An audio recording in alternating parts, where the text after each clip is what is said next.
Toutes et à tous, dans un micro-ordinateur, dans un téléphone portable, on a souvent besoin de réaliser des multiplications.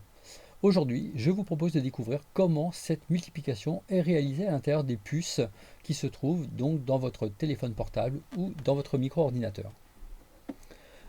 Alors, d'un point de vue strictement fonctionnel, cette multiplication, je vais l'effectuer sur 4 bits uniquement, 4 bits non signés. Alors, on considère qu'on a donc un bloc fonctionnel comme celui-ci, et sur ce bloc fonctionnel, on dispose de deux entrées, A et B. Chacune de ces entrées est codée sur 4 bits non signés. Ça veut dire, très concrètement, eh bien que A appartient à l'intervalle 0,15 et B appartient à l'intervalle 0,15. Bien sûr, ce sont tous les deux des entiers. Le résultat S, eh bien on va le déterminer nous-mêmes et on va voir sur combien de bits ce résultat doit s'exprimer. Si vous prenez la valeur maximale de A fois B, cette valeur maximale, eh bien c'est celle qui est obtenue lorsque A et B sont maximum, donc 15 fois 15, ou encore 15 au carré, ce qui donne 225.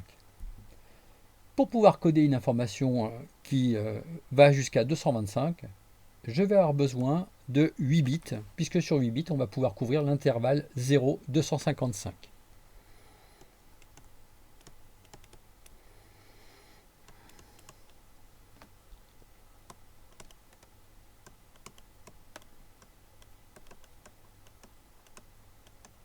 Donc ça, c'est avec A sur 8 bits.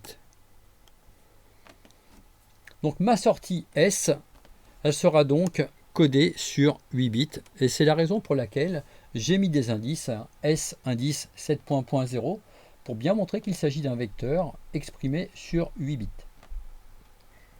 Bien, alors concrètement maintenant, cette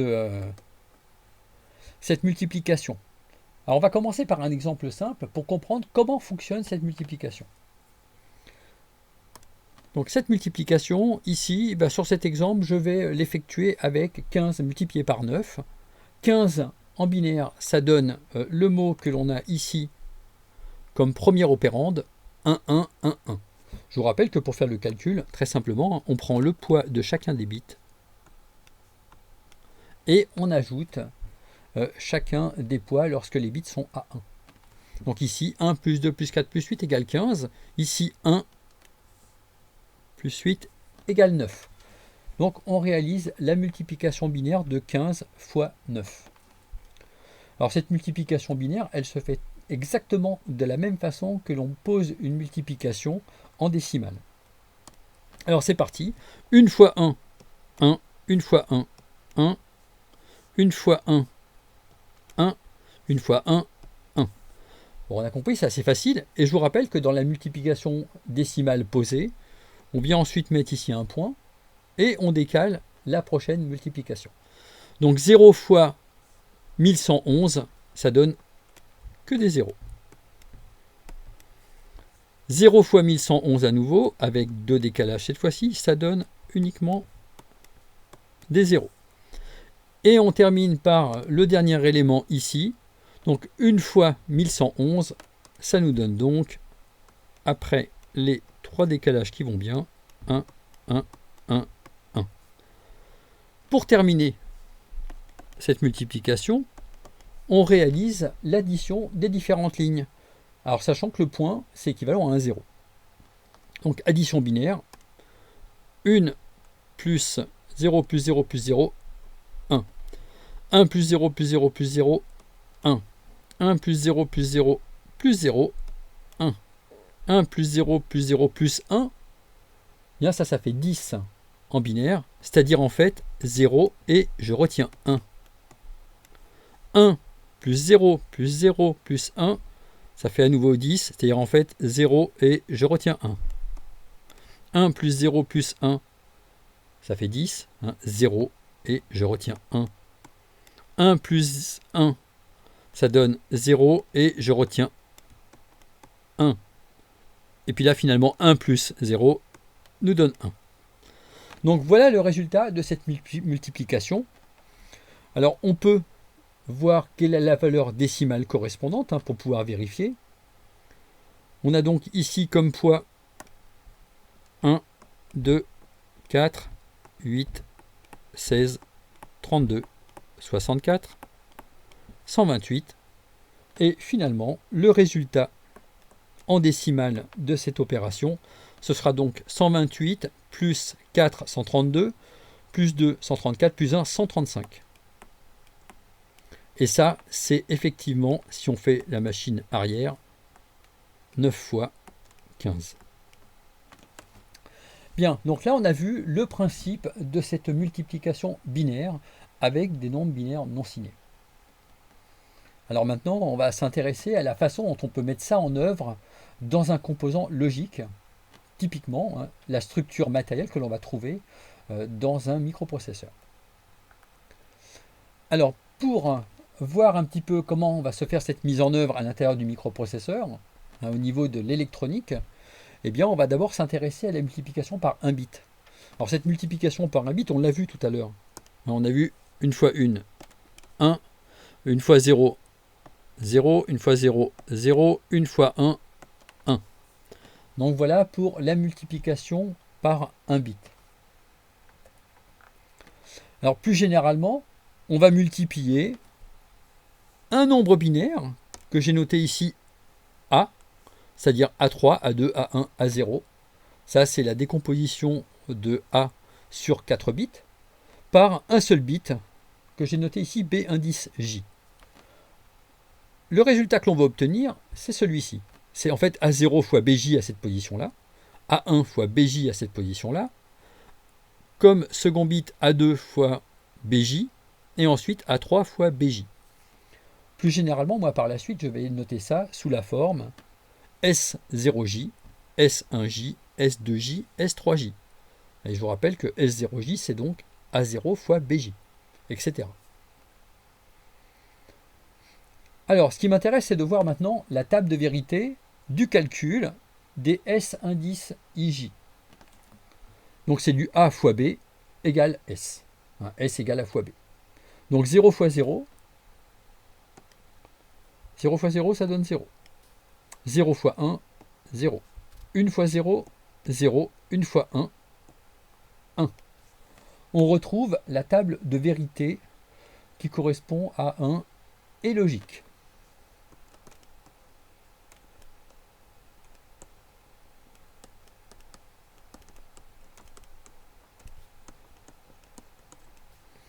Donc ça, c'est une fonction logique élémentaire que vous avez normalement pu découvrir dans mes vidéos précédentes sur la logique. Le schéma électronique correspondant, c'est un schéma qui est très simple, qui fait intervenir une porte et logique,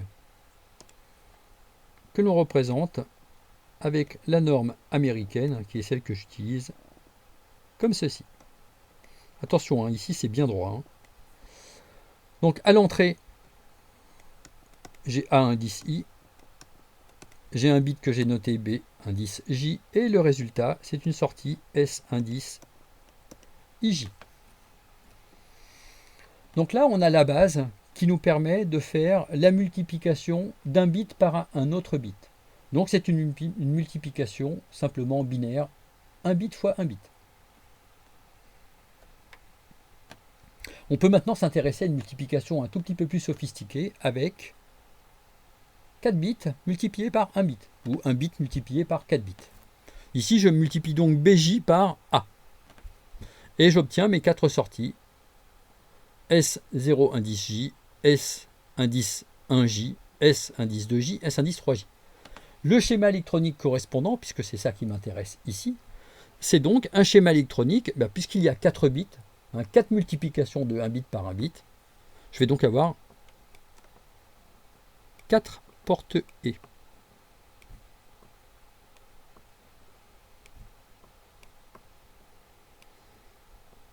Avec les 4 sorties correspondantes. En entrée, on a une première entrée qui est B indice J dans tous les cas.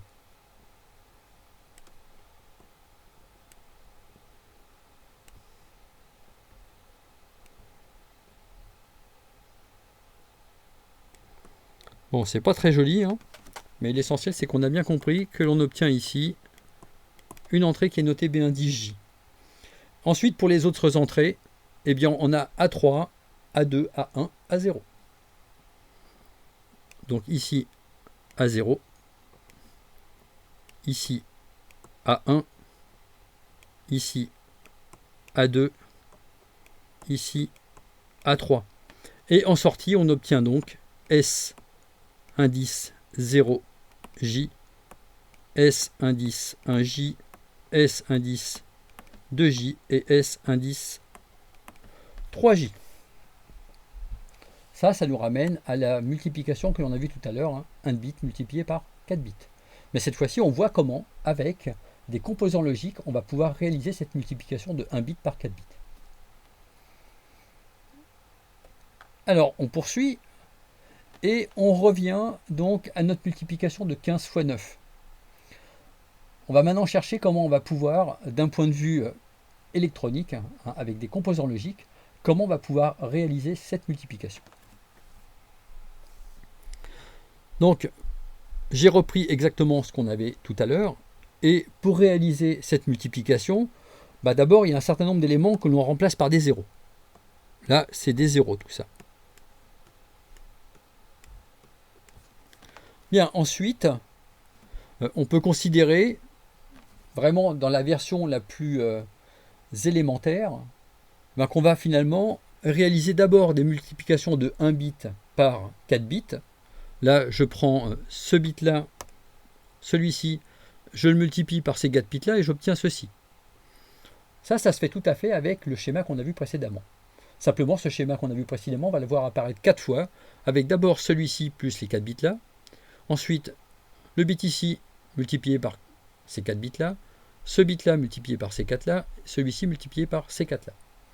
Donc, 4 fois le même bloc de 4 portes et, tel qu'on l'a vu tout à l'heure. Il nous reste à faire l'addition de tout ça. Alors, l'addition de tout ça, si on ne réfléchit pas trop, on pourrait se dire, finalement, tout ça, ça donne des vecteurs d'une taille identique, un peu comme ceci, hein, qu'on aurait prolongé avec des zéros. Ce qui donne en fait des additionneurs. On va additionner ça plus ça, et ensuite on additionne le résultat avec ça, et ensuite on additionne le résultat avec ça. Hein, d'abord, je calcule ça plus ça, ensuite je calcule le résultat plus ça, et ensuite je calcule à nouveau le résultat obtenu plus ceci. Hein, je calcule plusieurs additions. Ces additions, en fait, on va voir qu'on peut les optimiser de façon à faire des calculs un peu plus simples. Dans tous les cas de figure, on vient de voir qu'on avait besoin de faire 3 additions. Les deux premiers, première addition. Le résultat, on l'obtient, on l'additionne avec ceci, c'est une deuxième addition. On obtient à nouveau un résultat qu'on additionne avec ceci, c'est une troisième addition. Donc il y a besoin de réaliser 3 additions, après avoir fait les multiplications initiales. On va poser ça de façon un petit peu plus claire, ici, pour bien comprendre quel est le procédé, et comprendre combien finalement on a besoin de bits pour pouvoir réaliser cette addition. Alors ici, eh bien, je commence très simplement. Le premier bit que j'ai obtenu, il est additionné avec rien. Donc finalement, ce bit-là, on le fait descendre ici directement. Ensuite, on réalise l'addition de ceci plus ceci. Ça nous fait un premier 1 ici. Ensuite, 1 plus 0, 1. 1 plus 0, 1. Et puis là, 0 plus 0, 0. Finalement, tout se passe comme si on avait réalisé une première addition ici de 4 bits plus 4 bits. On poursuit et on se rend compte qu'après cette première addition, il nous reste à calculer tout ce qui correspond à ce qui se trouve en dessous, cette barre-là. Hein, ces différentes additions-là. Et en dessous de cette barre-là, eh bien, on trouve le résultat de la première addition que l'on vient de calculer. Et dans ce résultat, le bit de poids faible, eh bien, on peut voir que ce bit de poids faible, il est égal à 1. Il est tout seul, puisqu'on l'additionne avec rien. Donc finalement, ce bit-là va descendre directement ici, dans le résultat final. Donc maintenant, qu'est-ce qu'il nous reste à faire comme addition? Il nous reste à calculer 1 plus 0, c'est-à-dire 1. 1 plus 0, 1. 0 plus 0, 0. Et pour prendre en compte le dernier bit qui se trouve là, 0 plus 0, 0. Donc là, on a fait une petite multiplication, petite addition intermédiaire. Cette addition intermédiaire, c'est pareil, hein, on va la noter, c'est donc celle-ci.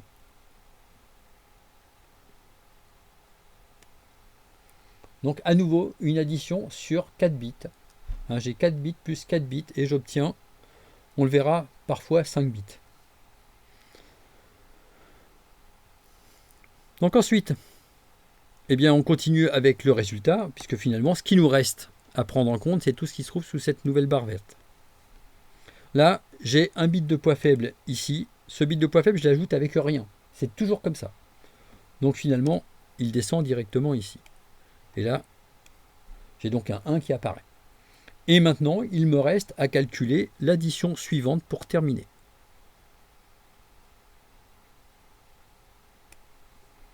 Donc 1 plus 1, 0, et je retiens 1. 1 plus 1, 0, et je retiens 1. 1 plus 1, 0, je retiens 1. 1 plus 1, 0, je retiens 1, et j'obtiens le résultat directement ici, 1 plus 0. Mais la retenue, on verra qu'on l'a directement au niveau du calcul de l'addition. Et là maintenant, on voit comment on a obtenu ce résultat complet. Alors à partir de cet exemple-là, on va voir maintenant comment on peut généraliser, mais on a bien compris ce qu'il fallait faire en fait. C'est d'abord toutes les multiplications initiales que l'on fait avec de simples portes et logiques. Ça, c'est ce qu'on a vu au début de la vidéo. Et ensuite, on voit qu'il y a besoin de faire finalement 3 additions comportant chacune 4 bits plus 4 bits à l'entrée. Donc quelque chose de relativement simple.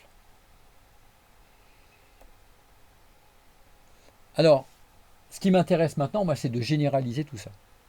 Alors, la généralisation, d'abord, je vous rappelle que les différentes multiplications initiales, elles se font avec AI, BJ, qui donne S indice IJ. Donc, si on s'intéresse au premier bit, bien voilà ce que ça donne. Ce premier produit, c'est donc S30, S20, S10, S00. Et les S indices IJ sont calculés avec cet opérateur et. Donc aucune difficulté. Ensuite, on effectue le calcul de la multiplication de B1 par A. Et on obtient la séquence S31, S10, 21, S10, 11, S10, 01. Toujours avec des S qui se calculent avec une simple porte et logique. Allez, on poursuit. B2 fois A, ça donne ça. Je détaille pas. Et on termine par B3 fois A, qui donne ceci. Et alors maintenant, on passe à la phase de calcul suivante. La phase de calcul suivante, c'est celle qui s'intéresse au calcul du résultat final. D'abord, concernant S00, on voit qu'on l'additionne avec des zéros. Donc on le retrouve directement en bas. Ensuite, il reste à calculer une addition qui va prendre en compte ce qui reste ici, plus le résultat de la seconde ligne. Et là, on va obtenir donc S10 plus S01, ça va donner un C0. Il y aura peut-être une retenue ou pas, et on va obtenir comme ça C1. On a le résultat d'une addition de 4 bits plus 4 bits. Peut-être que pour être plus clair, j'aurais dû ajouter un petit plus à cet endroit-là. Alors on a calculé ceci plus ceci. On peut éventuellement avoir besoin de faire apparaître qu'ici, il y avait un 0. Bien, la suite. La suite, c'est puisque j'ai pris en compte les deux premières lignes ici, que j'ai les résultats de la somme, il me reste maintenant à faire la somme de ces trois lignes-là. C'est ce qu'on effectue maintenant. On peut faire disparaître ce qui se trouve au-dessus parce qu'on l'a déjà traité. Donc maintenant, il s'agit de calculer la somme de ce qui reste, tout en sachant que c'est 0 ici. On l'additionne avec 0 et 0, donc il arrive directement dans le résultat final. Et la somme qui reste à calculer maintenant, une simple somme sur 4 bits, c'est C1 plus S02. Et on fait parcourir comme ça, suivre la retenue. Et donc c'est finalement C que multiplie cette ligne, qui s'ajoute à cette ligne-là. Cette addition, c'est une addition de 4 bits plus 4 bits. Elle fournit un résultat d'une façon générale que je peux noter des 0, des 1, des 2, des 3, avec une retenue finale que j'ai notée ici D4. Je n'avais pas précisé tout à l'heure pour C4, mais C4, c'est finalement la retenue finale de l'additionneur 4 bits plus 4 bits. Bien, alors D étant calculé, on peut maintenant oublier tout ce qu'il y a au-dessus. Il nous reste maintenant ceci à calculer. D0, on l'ajoute à rien, donc il tombe. Il retombe ici, sur le résultat final. Et qu'est-ce qu'il nous reste à calculer maintenant? Il nous reste à calculer une simple addition, 4 bits plus 4 bits, qui va fournir 4 bits plus une retenue, que je note E cette fois-ci, d'une façon globale, E4 jusqu'à E0. Et donc là, on a terminé donc, toute la phase d'addition avec 3 additionneurs 4 bits plus 4 bits qui fournissent 4 bits plus une retenue à chaque fois. Et on a obtenu un résultat sur 8 bits, E4, E2, E1, E0. Ça, ce sont les 5 bits de poids fort. Et sur la partie faible, D0, C0, S00. Bien, alors si maintenant je veux réaliser ça avec des portes logiques, eh bien, je vais commencer par effectuer une première somme, c'est celle du haut. Alors, je ne peux pas revenir sur la diapo précédente pour le rappeler, mais ça correspond à la phase de la toute première addition qui a été faite sur la diapo précédente. On additionne et vous vous souvenez qu'on avait ajouté un petit 0 sur le bit de poids fort de la seconde ligne, pardon, de la première ligne. Et on avait sorti un premier bit. Ce premier bit, c'était S00, puisque celui-ci, il était ajouté qu'avec des zéros, donc on le retrouvait là. Avec tout ça, on obtenait un premier résultat qu'on avait noté C, donc une addition de A plus B, qui donne donc 4 bits avec une retenue. Donc C0 jusqu'à C3 plus C4 pour la retenue. On avait dégagé le bit C0 tout seul pour le faire finir dans le résultat, pour qu'il termine dans le résultat. Bien maintenant, on ajoute la ligne de multiplication supplémentaire. Ça, c'est la troisième ligne dans les multiplications que l'on avait sur l'étage précédent, dans la diapo précédente. Donc là, ça concerne maintenant la multiplication en fait, de B2 multiplié par A. Et cette multiplication B2 fois A, on vient l'ajouter ici au résultat de l'addition précédente. Il faut bien faire le lien avec ce qui correspond à la diapo précédente. J'y reviens pour vous montrer. Voilà, on vient de faire ceci. Ça, c'est la première addition et là, la seconde addition. Et on verra après la troisième addition. Donc la première addition, la seconde addition qui utilisait le résultat de B2 fois A. On dégage le bit de poids faible D0 qu'on a mis dans le résultat, on a fait descendre dans le résultat. Et on vient maintenant ajouter le dernier étage de multiplication, celui qui correspond à B3 fois A.